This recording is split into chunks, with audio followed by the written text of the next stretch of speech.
Halo teman penjelajah, selamat datang kembali di ruang keingintahuan kita. Pernahkah Anda membayangkan bagaimana rasanya melakukan operasi bedah jantung? Bukan pada manusia, bukan pada hewan, melainkan pada sebuah raksasa besi yang mengapung di tengah samudra. Bayangkan sebuah entitas yang beratnya puluhan ribu ton, yang membawa ribuan kontainer berisi segala hal mulai dari sepatu yang Anda pakai hingga gadget yang Anda genggam saat ini. Raksasa ini memiliki satu jantung yang berdetak lambat namun sangat kuat. Dan suatu hari, jantung itu harus diganti. Bukan karena ia berhenti berdetak, bukan karena ia rusak, tetapi karena dunia telah berubah dan menuntut jantung yang lebih bersih. Hari ini, kita tidak akan membahas tentang kapal yang karam atau kisah bajak laut. Kita akan menyelami sebuah proses rekayasa teknik paling ekstrim, paling dramatis, dan paling beresiko di dunia maritim modern.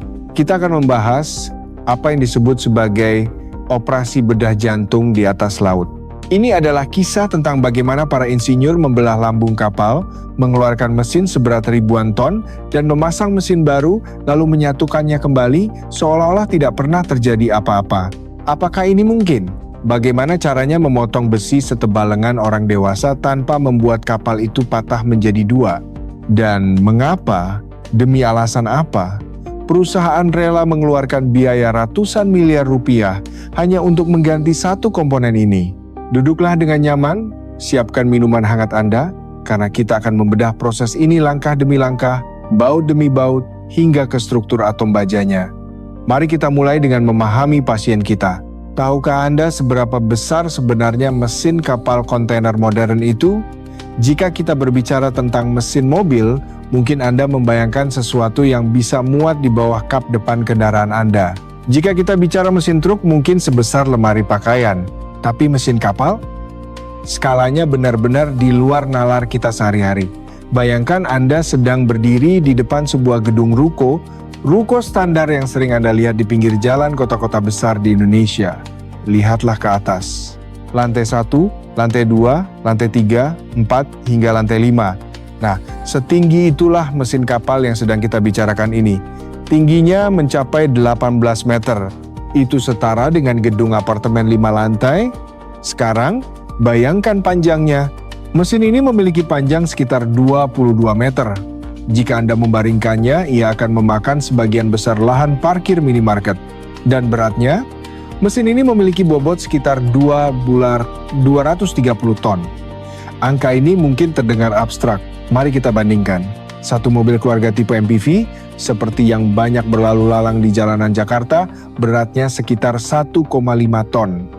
Jadi berat satu mesin kapal ini setara dengan tumpukan hampir 500 mobil MPV. Bayangkan, 500 mobil ditumpuk menjadi satu blok logam padat. Itulah beban yang harus ditangani oleh para insinyur. Lalu, seberapa kuat ia? Output daya yang dihasilkan mesin raksasa ini berkisar antara 80 MW hingga 100 MW. Jika satu mobil MPV memiliki tenaga sekitar 100 daya kuda, mesin kapal ini memiliki tenaga yang setara dengan 100.000 mobil yang digaspol secara bersamaan. Ya, 100.000 mobil. Kekuatan sebesar itu diperlukan untuk mendorong kapal yang membawa puluhan ribu kontainer membelah ombak samudera yang ganas. Namun, ada satu hal yang unik dari mesin raksasa ini. Meskipun tenaganya luar biasa besar, ia bekerja dengan sangat santai. Jika mesin mobil Anda berputar pada 2.5.000 hingga 3.000 putaran per menit atau RPM saat melaju di jalan tol, mesin kapal ini hanya berputar pada kecepatan 56 hingga 125 RPM. Sangat lambat bukan? Anda bahkan bisa menghitung putarannya dengan mata telanjang. 1, 2, 3. Seperti detak jantung manusia yang sedang istirahat. Mengapa begitu lambat? Ini adalah pertanyaan yang bagus. Jawabannya terletak pada efisiensi. Mesin kapal ini terhubung langsung ke poros baling-baling tanpa adanya transmisi atau gigi persneling. Putaran mesin adalah putaran baling-baling. Dengan putaran rendah namun torsi yang sangat besar, baling-baling raksasa dapat mencengkeram air dengan lebih efisien, mendorong kapal maju tanpa membuang energi percuma. Ini adalah desain yang brilian namun juga membuat struktur mesin ini menjadi sangat masif dan terintegrasi erat dengan kerangka kapal itu sendiri. Dan disinilah masalah utamanya muncul. Mesin ini bukan sekadar komponen yang diletakkan di atas kapal. Karena ukurannya dan getarannya, struktur mesin ini menyatu dengan kerangka lambung kapal. Ia berada di bagian paling dalam, paling bawah, tertutup oleh geladak, tertutup oleh ruang kargo, tertutup oleh struktur baja yang rumit. Anda tidak bisa begitu saja membuka pintu dan mengangkatnya keluar. Jadi, jika mesin ini harus diganti, Anda tidak punya pilihan lain. Anda harus melakukan hal yang terdengar gila. Anda harus memotong kapal itu, Anda harus membelah lambungnya, membuka dada sang raksasa untuk mengambil jantungnya. Tapi tunggu dulu, mengapa harus diganti? Bukankah mesin sebesar itu dirancang untuk bertahan puluhan tahun? Apakah mesinnya rusak? Jawabannya mengejutkan. Tidak, mesin-mesin ini seringkali masih dalam kondisi prima. Mereka masih bisa berputar, masih bisa mendorong kapal keliling dunia. Alasan utama penggantian mesin ini bukanlah kerusakan mekanis, melainkan sesuatu yang tidak terlihat namun sangat kuat. Regulasi. Mari kita bicara tentang IMO atau International Maritime Organization. Ini adalah organisasi maritim internasional di bawah PBB yang mengatur segala hal tentang pelayaran dunia, termasuk standar keamanan dan yang paling penting saat ini, emisi gas rumah kaca. Dunia sedang berubah, teman penjelajah.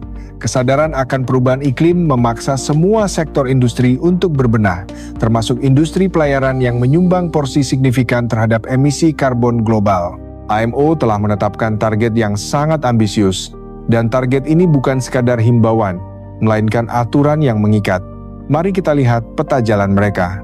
Target IMO 2030 menuntut pengurangan emisi karbon sebesar 20 hingga 30% dibandingkan level tahun 2008. Kemudian, melangkah ke tahun 2040, targetnya melonjak drastis menjadi pengurangan 70 hingga 80%. Dan puncaknya, pada tahun 2050, targetnya adalah net zero atau nol emisi karbon. Kapal-kapal yang ada saat ini, yang dibangun 10 atau 15 tahun lalu, umumnya menggunakan bahan bakar minyak berat atau heavy fuel oil. Ini adalah bahan bakar fosil yang sangat kental, kotor, dan menghasilkan emisi karbon yang tinggi. Mesin-mesin lama ini meskipun kuat adalah penjahat lingkungan menurut standar baru ini. Jika sebuah perusahaan pelayaran tidak mematuhi aturan ini, konsekuensinya fatal.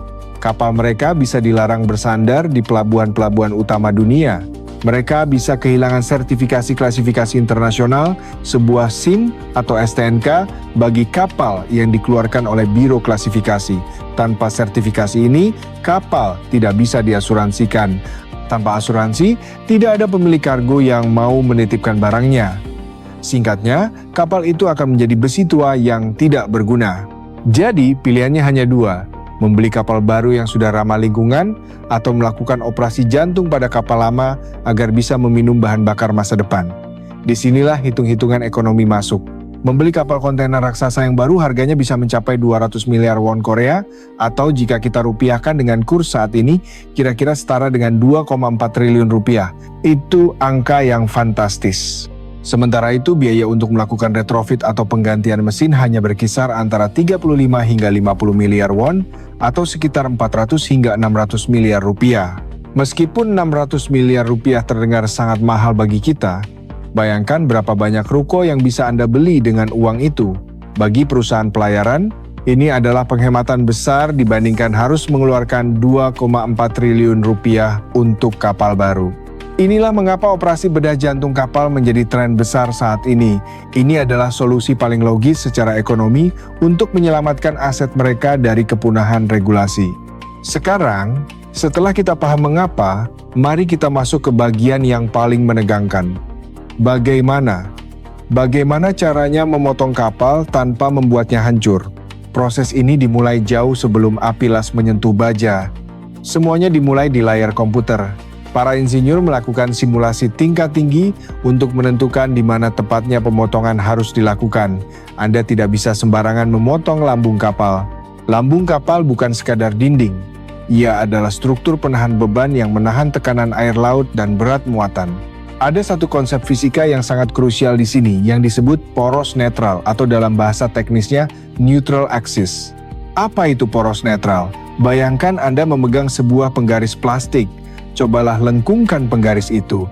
Bagian atas penggaris akan meregang atau tertarik, sementara bagian bawahnya akan tertekan atau memendek. Nah, di antara bagian yang tertarik dan bagian yang tertekan itu, ada satu garis tipis di tengah-tengah yang tidak mengalami tarikan maupun tekanan. Titik di mana gayanya 0, itulah yang disebut poros netral. Pada lambung kapal, prinsip yang sama berlaku. Saat kapal terapung di air, ada bagian yang mengalami tegangan tarik dan ada yang mengalami tegangan tekan. Para insinyur harus menemukan lokasi poros netral ini pada lambung kapal. Mengapa? Karena disinilah titik paling aman untuk melakukan pemotongan. Memotong di area yang memiliki tegangan tinggi bisa menyebabkan kapal mengalami deformasi seketika, seperti karet gelang yang putus saat ditarik, atau bahkan menyebabkan keretakan struktur yang merambat kemana-mana. Setelah titik potong ditentukan melalui simulasi komputer yang rumit, kapal dibawa ke dok kering atau pond dry dock. Air dipompa keluar dan raksasa itu duduk diam di atas balok-balok penyangga. Disinilah operasi dimulai. Para pekerja dengan presisi tinggi mulai memotong pelat baja lambung kapal. Ketebalan pelat ini bervariasi antara 20 mm hingga 50 mm, setebal 2 jari hingga setengah telapak tangan orang dewasa. Mereka menggunakan alat potong termal otomatis yang berjalan di atas rel untuk memastikan potongannya lurus sempurna. Bagian lambung yang dipotong ini kemudian diangkat menggunakan kren raksasa. Dan voila, kini kapal itu berlubang. Anda bisa melihat langsung ke dalam ruang mesin dari luar, seperti melihat rongga dada yang terbuka. Langkah selanjutnya adalah mengeluarkan mesin lama. Ingat, beratnya 230 ton. Tidak ada kren tunggal yang bisa mengangkatnya begitu saja dengan mudah tanpa persiapan. Seringkali mesin harus dipreteli sebagian atau diangkat dengan sistem gantry crane khusus yang memiliki kapasitas angkat ribuan ton. Perlahan, inci demi inci, jantung tua itu diangkat keluar dari tubuhnya. Momen ketika ruang mesin kosong adalah momen yang langka. Ruangan itu begitu besar, gelap, dan sunyi. Namun, tidak ada waktu untuk berlama-lama. Jantung baru sudah menunggu. Mesin baru ini bukan sembarang mesin. Ini adalah mesin dual fuel atau bahan bakar ganda. Ia dirancang untuk bisa membakar bahan bakar konvensional, tetapi juga siap untuk membakar bahan bakar masa depan seperti LNG gas alam, metanol, amonia, atau bahkan hidrogen. Mari kita ambil contoh kasus nyata, kapal Maersk Halifax. Kapal ini menjadi salah satu pasien terkenal yang menjalani prosedur ini. Mesin lamanya diganti dengan mesin yang mampu menggunakan metanol. Transisi ke bahan bakar baru ini bukan tanpa risiko. Bahan bakar hijau seperti amonia dan hidrogen memiliki tantangan teknis yang mengerikan. Amonia, misalnya, sangat beracun. Kebocoran sedikit saja di ruang mesin bisa fatal bagi kru kapal. Oleh karena itu, mesin baru ini dilengkapi dengan sistem deteksi kebocoran ganda dan sistem ventilasi darurat yang canggih. Lalu ada hidrogen. Hidrogen adalah kandidat bahan bakar masa depan yang sangat menjanjikan karena pembakarannya hanya menghasilkan air. Bersih sekali bukan? Tapi hidrogen memiliki sisi gelap. Molekul hidrogen adalah molekul terkecil di alam semesta. Saking kecilnya, ia bisa menyusup masuk ke dalam struktur kristal logam baja. Fenomena ini disebut kerapuan hidrogen atau hydrogen embrittlement. Bayangkan atom-atom hidrogen ini seperti rayap mikroskopis yang masuk ke dalam pori-pori baja. Di dalam sana, mereka menciptakan tekanan internal yang membuat baja yang tadinya kuat dan lentur menjadi getah seperti kerupuk. Baja yang terkena perapuan hidrogen bisa retak tiba-tiba tanpa peringatan. Selain itu, hidrogen sangat mudah meledak. Konsentrasi ledakannya di udara sangat lebar, mulai dari 4% hingga 75%. Artinya, sedikit saja hidrogen bocor dan bercampur udara, percikan api sekecil apapun bisa memicu ledakan dahsyat. Oleh karena itu, instalasi mesin berbahan bakar hidrogen memerlukan material pipa khusus, sensor tingkat tinggi, dan prosedur keamanan yang jauh lebih ketat daripada mesin minyak biasa. Kembali ke proses operasi. Setelah mesin baru yang canggih ini diturunkan ke dalam lambung kapal dan didudukan di fondasinya, tibalah saatnya untuk menutup kembali luka operasi. Potongan lambung kapal yang tadi dilepas, atau seringkali potongan baru yang sudah disesuaikan, diangkat kembali ke posisinya. Disinilah seni teknik tingkat tinggi diuji, pengelasan. Anda mungkin berpikir, cuma dilas, tukang las pagar juga bisa. Buang jauh-jauh pemikiran itu, teman penjelajah. Pengelasan lambung kapal, terutama pada sambungan vital seperti ini, adalah proses yang sama sekali berbeda. Ini bukan sekadar menempelkan dua logam, ini adalah penyatuan molekuler. Teknik yang digunakan disebut pengelasan penetrasi penuh atau full penetration welding. Sesuai namanya, lasan ini harus menembus hingga ke bagian terdalam dari ketebalan pelat baja. Tidak boleh ada celah sedikit pun di tengah-tengah sambungan. Jika pelat bajanya setebal 50 mm, maka seluruh ketebalan 50 mm itu harus terisi logam las yang menyatu sempurna. Tantangan terbesarnya adalah panas. Saat Anda mengelas, Anda memanaskan logam hingga ribuan derajat Celcius hingga mencair. Masalahnya, logam memuai saat panas dan menyusut saat dingin. Jika Anda mengelas panjang garis potong lambung kapal yang panjangnya puluhan meter sekaligus, panas yang dihasilkan akan sangat besar. Saat logam itu mendingin, ia akan menyusut dan menarik struktur di sekitarnya. Jika proses ini tidak dikontrol, tegangan internal atau internal stress akan terperangkap di dalam sambungan las. Efeknya mirip seperti gelas kaca yang pecah saat dituangi air mendidih. Tegangan ini bisa menyebabkan lambung kapal retak, bahkan sebelum kapal itu kembali ke air. Atau lebih buruk lagi, kapal bisa patah saat dihantam ombak di tengah laut. Untuk mencegah mimpi buruk ini, para ahli las menggunakan strategi khusus. Mereka tidak mengelas sekaligus. Mereka mengelas secara bertahap, lapis demi lapis. Mereka juga mengatur urutan pengelasan dengan sangat teliti. Misalnya, dari tengah ke pinggir atau dengan pola lompat untuk menyebarkan panas secara merata. Suhu logam juga dijaga ketat. Terkadang, pelat baja harus dipanaskan dulu sebelum dilas preheating, agar perbedaan suhu tidak terlalu ekstrim. Dan ingat, toleransi presisi di sini sangat gila. Meskipun kita bicara tentang struktur raksasa, toleransi kesalahannya seringkali hanya dalam hitungan milimeter, bahkan untuk komponen mesin, toleransinya bisa mencapai 1,1000 mm. Setelah pengelasan selesai, apakah pekerjaan beres? Belum. Kita tidak bisa hanya percaya pada mata telanjang. Sambungan las itu harus diperiksa bagian dalamnya. Tapi bagaimana caranya melihat ke dalam logam padat? Disinilah peran teknologi uji tanpa rusak atau non-destructive testing, NDT. Metode yang paling umum digunakan adalah radiografi atau X-ray. Ya, mirip seperti saat Anda röntgen tulang di rumah sakit. Para teknisi akan menembakkan sinar X ke sambungan las dan menaruh film di baliknya. Hasil foto röntgen ini akan menunjukkan jika ada cacat di dalam lasan. Apakah ada gelembung udara yang terperangkap? Apakah ada retakan rambut? Apakah ada bagian yang tidak menyatu? Jika ditemukan cacat sekecil apapun, lasan itu harus dibongkar, digerinda, dan diulang dari awal. Tidak ada kompromi. Standarnya adalah 0 kesalahan. Selain X-ray, mereka juga menggunakan gelombang ultrasonik. Prinsipnya mirip dengan USG untuk melihat bayi dalam kandungan. Gelombang suara ditembakkan ke dalam logam, dan pantulannya dianalisis. Jika ada retakan di dalam, gelombang suara akan memantul dengan pola yang berbeda. Semua proses ini diawasi ketat oleh surveyor dari Biro Klasifikasi. Ingat lembaga yang memberikan SIM kapal tadi? Mereka hadir di setiap langkah kritis.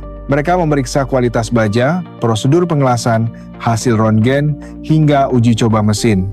Tanpa tanda tangan persetujuan mereka, kapal itu tidak boleh meninggalkan dok. Proses penggantian mesin ini dari kapal masuk dok hingga keluar lagi, memakan waktu sekitar 3 hingga 6 bulan. Waktu yang cukup lama bagi sebuah kapal untuk tidak menghasilkan uang.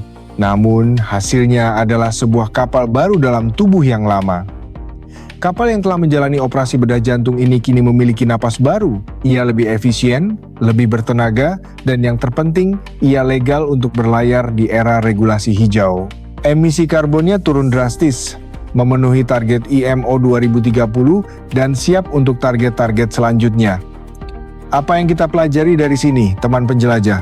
Kisah penggantian mesin kapal ini mengajarkan kita bahwa inovasi tidak selalu berarti menciptakan sesuatu yang benar-benar baru dari nol. Terkadang, inovasi adalah tentang bagaimana kita beradaptasi, bagaimana kita memodifikasi apa yang sudah ada agar relevan dengan tantangan zaman. Ini juga menunjukkan betapa seriusnya dunia maritim menanggapi isu lingkungan. Upaya memotong kapal, mengeluarkan biaya ratusan miliar, dan menghadapi risiko teknis yang tinggi adalah bukti nyata bahwa transisi energi bukan sekadar jargon di atas kertas. Ini adalah pekerjaan kotor, rumit, dan mahal yang sedang berlangsung di galangan-galangan kapal di seluruh dunia. Kita juga belajar untuk menghargai kerumitan di balik barang-barang yang kita gunakan. Di balik paket belanja online yang sampai di depan pintu rumah Anda, ada proses rekayasa raksasa yang melibatkan fisika, kimia, ekonomi, dan keberanian para insinyur untuk membedah raksasa besi. Jadi, lain kali Anda melihat sebuah kapal kontainer di pelabuhan atau di kejauhan laut, jangan hanya melihatnya sebagai kotak besi yang mengapung. Ingatlah bahwa di dalam perutnya mungkin baru saja terjadi sebuah operasi transplantasi jantung yang luar biasa. Ingatlah tentang poros netral, tentang las penetrasi penuh, tentang bahaya hidrogen, dan tentang ambisi manusia untuk menaklukkan lautan dengan cara yang lebih ramah bagi bumi. Dunia teknik perkapalan adalah dunia yang penuh dengan keajaiban tersembunyi. Dan kita baru saja mengupas satu lapis dari kulit bawang raksasa ini. Bagaimana menurut Anda? Apakah menurut Anda biaya 600 miliar rupiah itu sepadan untuk menyelamatkan lingkungan? Ataukah seharusnya kita langsung beralih ke teknologi lain yang lebih futuristik? Tuliskan pendapat Anda di kolom komentar, karena setiap pemikiran Anda adalah bahan bakar bagi diskusi kita. Terima kasih telah menemani saya menjelajahi isi perut raksasa laut hari ini. Tetaplah penasaran, tetaplah bertanya, kenapa itu? Ya, dan sampai jumpa di petualangan pengetahuan berikutnya. Salam penjelajah. Mari kita ulas sedikit lebih dalam lagi tentang beberapa detail yang mungkin terlewat. Karena durasi kita masih memungkinkan untuk menggali lebih spesifik tentang tantangan masa depan. Kita tadi sempat menyinggung tentang bahan bakar amonia dan hidrogen. Ini menarik untuk dibedah lebih lanjut karena inilah masa depan yang sedang kita tuju. Mengapa amonia? Amonia NH3 tidak mengandung karbon C. Jadi, jika dibakar, ia tidak menghasilkan CO2, sempurna untuk target net zero IMO 2050. Tapi, amonia memiliki densitas energi yang lebih rendah daripada minyak solar. Artinya, untuk menempuh jarak yang sama, kapal membutuhkan tangki bahan bakar yang jauh lebih besar. Ini menciptakan dilema baru bagi para insinyur saat melakukan retrofit. Jika tangki bahan bakar diperbesar, maka ruang kargo untuk kontainer akan berkurang.